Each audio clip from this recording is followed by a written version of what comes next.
El pueblo en marcha, del Sinaí al desierto. El libro de Números comienza con un llamado.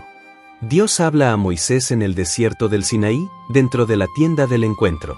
El pueblo ha sido liberado, ha recibido la ley, y ahora está listo para comenzar el viaje hacia la tierra prometida. Pero antes de caminar, Dios les enseña el orden. El Señor pide a Moisés que cuente a todo el pueblo, tribu por tribu, familia por familia. No es un simple censo, es una manera de recordar que cada vida tiene un lugar, un propósito y un nombre ante los ojos de Dios. Dios no cuenta multitudes, Dios llama personas. Cada número representa una historia, un rostro, una misión. El libro se llama Números, pero en realidad habla de rostros, de fe y de responsabilidad. El pueblo debía organizarse alrededor del tabernáculo, porque Dios debía estar en el centro. Cada tribu tenía su lugar, y cuando la nube se alzaba del santuario, todos debían ponerse en marcha. Cuando la nube se detenía, el campamento descansaba. Esa nube y ese fuego eran la presencia visible de un Dios que guía. De día, la nube cubría el campamento, de noche, el fuego iluminaba el camino. Era un recordatorio constante de que no caminaban solos. Dios ordenó también que los levitas se encargaran del tabernáculo, de desmontarlo, transportarlo y volver a levantarlo. Su tarea era sagrada, porque todo lo que tocaba la presencia de Dios debía ser tratado con cuidado. Así, incluso en el viaje, el pueblo aprendía que lo santo no se deja atrás, se lleva en medio del camino. Dios estableció la pureza del campamento. Los que estaban enfermos o impuros debían permanecer fuera, no por exclusión, sino para preservar la vida. Era una forma simbólica de recordar que la comunidad debía mantenerse limpia, no solo físicamente, sino espiritualmente. Porque vivir cerca de Dios exige también cuidar el corazón. El Señor también enseñó sobre los votos, las promesas y la reparación de las faltas. La justicia debía vivirse con misericordia. El perdón no era solo palabra, era acción, devolver lo robado, sanar lo herido, restaurar lo roto. Dios no quería un pueblo perfecto, sino un pueblo responsable. Luego vino la bendición más hermosa, aquella que Dios mandó a Aarón para que repitiera sobre el pueblo. El Señor te bendiga y te guarde. El Señor haga brillar su rostro sobre ti y te conceda su favor. El Señor te mire con bondad y te dé la paz. Esa bendición se convirtió en el corazón del libro. Porque antes de la marcha, antes de los desafíos, Dios no les dio armas ni estrategias, sino su bendición. Después de eso, cada tribu ofreció sus dones para el santuario. Nadie fue olvidado, nadie fue más importante que otro. La adoración era un acto de comunidad. Cada ofrenda, por pequeña que fuera, era una forma de decir, yo también pertenezco. Finalmente, llegó el momento de partir. La nube se levantó sobre el tabernáculo, y el pueblo comenzó a caminar. Era el inicio del gran viaje a través del desierto. Moisés ordenó que el arca de la alianza fuera al frente, para que Dios mismo guiara el camino. Cuando la nube avanzaba, Moisés decía, levántate, Señor, que se dispersen tus enemigos. Y cuando se detenía, decía, vuelve, Señor, a los millares de Israel. El pueblo marchaba según el orden que Dios había establecido. No caminaban al azar, sino en armonía, cada uno cumpliendo su papel. El viaje no era solo físico, era espiritual. Era el paso de una multitud desorganizada a una comunidad guiada por la presencia divina. Y aunque el camino apenas comenzaba, el desierto ya se mostraba como un espejo del alma. El polvo, el calor, la distancia, todo se convertía en una escuela interior. El desierto no era un castigo, era un aula. Allí el pueblo aprendería lo que significa confiar, obedecer y esperar. En la vida, también nosotros pasamos por desiertos. Momentos en los que la dirección parece incierta, en los que la fe se pone a prueba. Y como los hijos de Israel, necesitamos recordar que hay una nube que guía nuestros pasos, una presencia que no se apaga de noche. Dios no prometió un camino fácil, pero sí una compañía constante. Cada etapa del viaje estaba marcada por una sola verdad: el pueblo no caminaba solo. Y en esa certeza descansaba su fuerza. Los capítulos iniciales de Números nos muestran que antes de conquistar una tierra, hay que conquistar el corazón. Antes de entrar en la promesa, hay que aprender a vivir en orden, en fe y en obediencia. Dios, En su sabiduría, no los llevó por el camino más corto, sino por el más profundo. Porque el viaje exterior no tendría sentido sin una transformación interior. Así comienza el libro de Números, con un pueblo en marcha, guiado por una nube y una promesa. Un pueblo que camina no solo hacia una tierra nueva, sino hacia una nueva forma de entender la libertad. Y como ellos, también nosotros estamos llamados a caminar. A confiar en medio de la incertidumbre, a mantener la mirada fija en la presencia que nos acompaña y a recordar que cada paso, incluso el más difícil, forma parte del camino que lleva a la plenitud. El desierto no es el final, es el lugar donde Dios enseña a escuchar. Y quien aprende a escuchar en el desierto, sabrá reconocer su voz en la tierra prometida. Entre la fe y la duda, las pruebas del desierto. El viaje por el desierto comenzó lleno de esperanza, pero no pasó mucho tiempo antes de que el cansancio y el miedo se hicieran sentir. El pueblo que había visto los milagros de Egipto comenzó a quejarse. El calor, la sed y el hambre despertaron en ellos la nostalgia por la esclavitud. En Egipto teníamos pan y carne, decían. ¿Por qué nos ha traído el Señor a morir aquí? Moisés, abrumado por las quejas, clamó a Dios: ¿por qué me has puesto al frente de este pueblo? No puedo con ellos solo. Y Dios, con paciencia infinita, respondió: reúne a 70 ancianos. Yo pondré parte del espíritu que está sobre ti, sobre ellos. Era la manera de enseñarle que la misión nunca se lleva solo, que la carga se aligera cuando se comparte. Dios también escuchó el clamor del pueblo. Envió codornices en abundancia, pero con ellas vino una lección. Porque no era hambre de alimento, sino de fe. Querían comer carne, pero lo que realmente les faltaba era confianza. En medio de esta tensión, incluso los más cercanos a Moisés comenzaron a dudar. María y Aarón hablaron contra él, celosos de su liderazgo.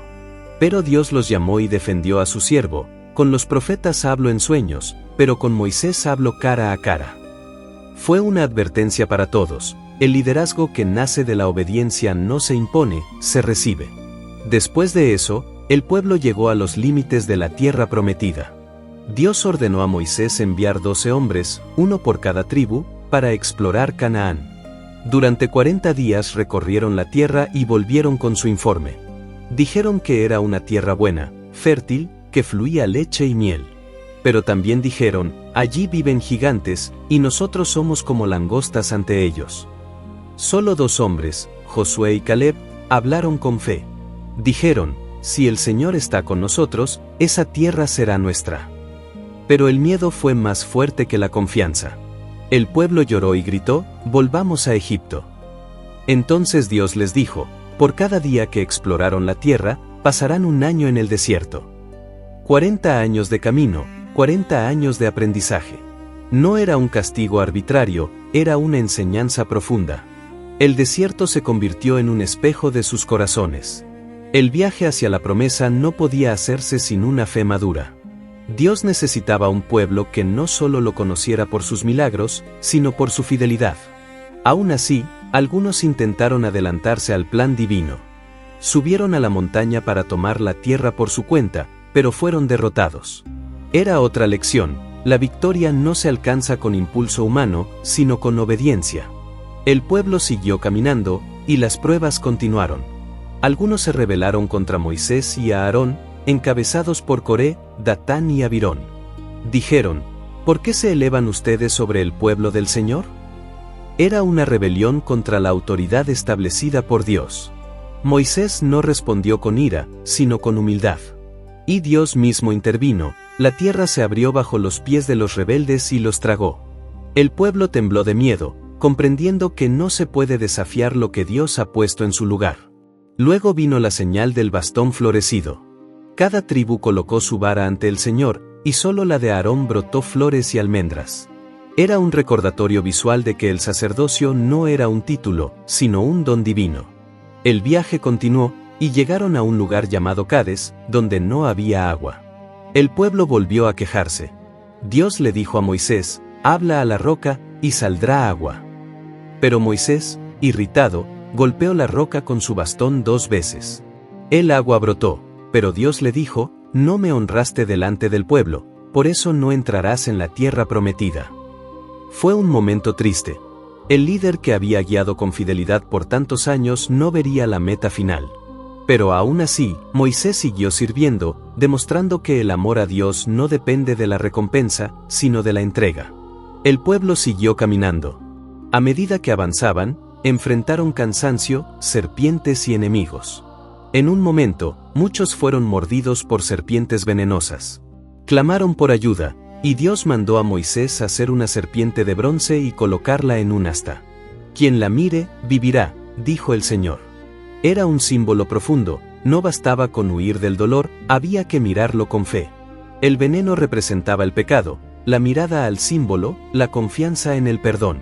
No era la serpiente la que sanaba, era la fe en la palabra de Dios. En cada paso, el desierto revelaba el corazón humano. El pueblo experimentaba la fragilidad, la impaciencia, la necesidad de signos visibles. Pero también la misericordia constante de un Dios que nunca los abandonaba. Los años pasaban, y una nueva generación crecía en medio del polvo y la esperanza. Los hijos de los que habían dudado comenzaban a creer. La promesa no había cambiado, solo el tiempo de su cumplimiento. El desierto fue para Israel lo que la vida es para nosotros. Un camino donde la fe se prueba, donde el alma se purifica, donde la confianza se aprende paso a paso. Dios no quería un pueblo que solo obedeciera por miedo, sino un pueblo que lo amara por convicción. Por eso permitió las pruebas, para que entendieran que la fidelidad no nace del milagro, sino del encuentro. El desierto enseñó que creer no es ver, sino seguir caminando aún cuando no se ve el final. Y así, entre lágrimas, polvo y esperanza, el pueblo continuó avanzando. Dios seguía adelante, con la nube y el fuego, guiando a los suyos, como un padre paciente que no abandona a sus hijos. El libro de Números, en este punto, se convierte en un espejo de nuestra propia historia. Porque todos, de alguna forma, tenemos que atravesar nuestros desiertos interiores. Y en ellos aprendemos que la fe no elimina las dificultades, pero sí les da sentido. Quien persevera en medio del desierto, encuentra a Dios de una manera más profunda. Porque es en la soledad donde su voz se hace más clara. Y en la sequedad donde su gracia se vuelve fuente. Camino a la promesa, la fidelidad de Dios. El pueblo seguía su marcha por el desierto. Después de tantos años, estaban cada vez más cerca de la tierra prometida. Pero aún quedaban pruebas que revelarían la profundidad de su fe. Llegaron a las llanuras de Moab, frente al río Jordán. El rey Balac, al ver al pueblo de Israel acampado, tuvo miedo. Había escuchado lo que Dios había hecho por ellos, cómo los había protegido, y pensó que no podría vencerlos con armas. Entonces buscó una solución diferente, quiso maldecirlos. Mandó llamar a un hombre llamado Balaam, un adivino conocido por su reputación. Le ofreció riquezas y maldecía al pueblo de Israel. Balaam preguntó a Dios, y el Señor le respondió claramente, no los maldigas, porque son benditos. Pero Balac insistió. Le envió más mensajeros, con promesas aún mayores.